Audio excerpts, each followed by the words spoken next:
Sou a professora Adriana Yashi da FAM, da disciplina Comunicação Empresarial. Hoje nós vamos fazer uma revisão dos conteúdos já discutidos em sala de aula. Assista os slides comigo. FAM, sua carreira começa agora. Os assuntos de hoje serão clareza e seleção vocabular. Vamos iniciar com clareza. Leia um slide. A clareza ela está relacionada às falhas de comunicação, como nós já vimos nas aulas anteriores. Mas ela abrange outros elementos que devemos conhecer. Vamos a eles no próximo slide. Leia um slide. Lembre-se que a clareza está diretamente ligada à construção textual, seja oral ou seja escrita. A clareza ela é imprescindível. Tem que ser um discurso claro, um discurso inteligível, possível de ser compreendido, né? Transparente e límpido. Vocês têm que dominar o assunto. Lembre-se o que eu alertei vocês. Estudem, leia e pesquise. O discurso ele deve ser claro, um discurso fácil de entender, possível de ser compreendido, tem que ser transparente e límpido. Para torná-lo ainda mais fluido, evitem informações em excesso dentro de uma mesma frase. Reveja como ela pode ser reestruturada. Importantíssimo, uma vírgula, lembre-se da vírgula, uma vírgula muda tudo. E também a pontuação. Lembre-se que a pontuação é a respiração da frase. Seleção vocabular. Não confundir com homônios. Leiam o que é homônios no slide.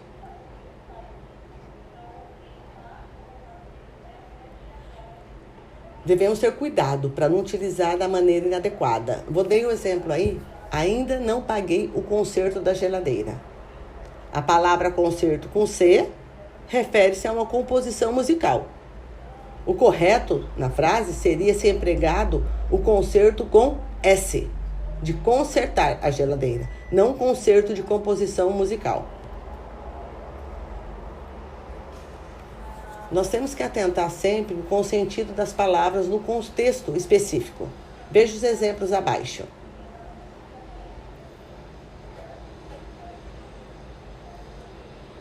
O contexto pode determinar se o uso de uma palavra torna-se pejorativo ou não. As palavras devem estar de acordo com a intenção de como você quer se comunicar, o que você quer passar. Também tem que atentar ao quê? Evitar repetições, leia o slide. Ter cuidado com o neologismo, ter cuidado com o uso do jargão e evitar expressões sem sentido e incorretas. As repetições no poema são uma estratégia poética, lembre-se disso. No caso da comunicação diária e de uma comunicação empresarial, a repetição pode se tornar no texto cansativo, vazio e pode acarretar a perda de sentido daquilo que você quer dizer. Fique atento para não reproduzir neologismo. Esse tipo de deslize que pode comprometer a qualidade da sua comunicação. Lembre que tem o neologismo popular, é criado pelos próprios falantes, seja na conversa espontânea do dia a dia. O uso frequente de gírias, por exemplo, né? As comunicações nos chats, no WhatsApp. Também temos o neologismo literário, que é a criação das novas palavras por escritores, compositores de músicas e poetas. E tem o neologismo estrangeiro, que são as palavras de outro idioma incorporados à nossa língua. Termos e expressões criadas por classes profissionais específicas, cuidado com a utilização do jargão. Ela pode dar a entender que você está tentando deixar o seu interlocutor de fora do contexto comunical, propositalmente. Quer dizer, você pode usar um jargão que algumas pessoas que estão ali se comunicando com você, ou você tentando se comunicar, não entendam. Cuidado com isso. Seleção vocabular. Vamos tratar dele separadamente. Leia o slide.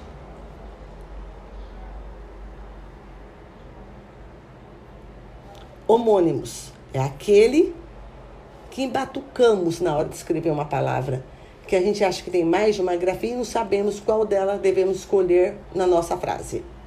Ou quando pronunciamos de modo equivocado um vocábulo que possui mais de uma pronúncia. Na Paranônimos, nem a grafia nem a pronúncia são iguais. As palavras são muito parecidas, por vezes quase idênticas, com uma pequena diferença entre um ou dois sons. Seu sentido, contudo, é sempre diferente. Barbarismo é um vício de linguagem relacionado ao uso incorreto de uma palavra ou enunciado, seja na pronúncia, na grafia ou na morfologia. O arcaísmo é o uso desnecessário das palavras, são aquelas palavras que já estão em desuso.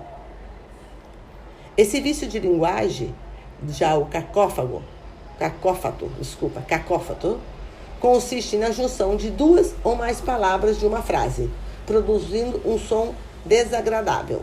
Lembra da junção, né, das palavras que nós fizemos, que nós nunca tínhamos percebido, que quando a gente escreve, se unir as duas palavras, pode dar um som produzido desagradável.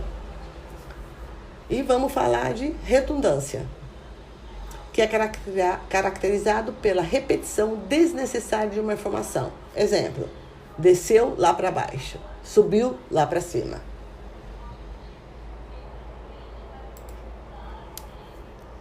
Redundância é diferente de pleonasmo. Atenção. Veio o exemplo no slide.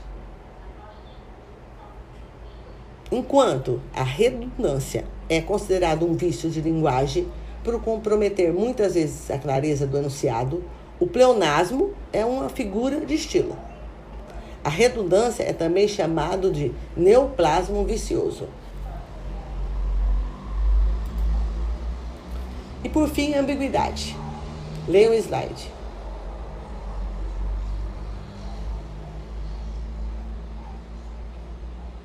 A ambiguidade, portanto, é um dos vícios da linguagem cuja ocorrência a gente tem que tomar muito cuidado, porque pode apresentar sensação de indecisão, né? A imprecisão, a incerteza. Cuidado, ela é fatal na comunicação. Ambiguidade é o fator mais fatal na comunicação. A ambiguidade ela pode ser um impedimento à compreensão de uma mensagem, pois, no mínimo, ela será entendida de forma inadequada. Então, uma das coisas que a gente tem que tomar cuidado da ambiguidade é que às vezes a gente tem certeza que está passando uma mensagem e a pessoa que lê vê outra totalmente diferente, tá? Então, a gente tem que tomar cuidado como ela será entendida e será entendida de forma adequada. Agora que vocês já viram todos a nossa revisão, eu quero que vocês respondam as questões nos próximos slides, fiquem atentos à data de entrega e nos encontramos logo a mais.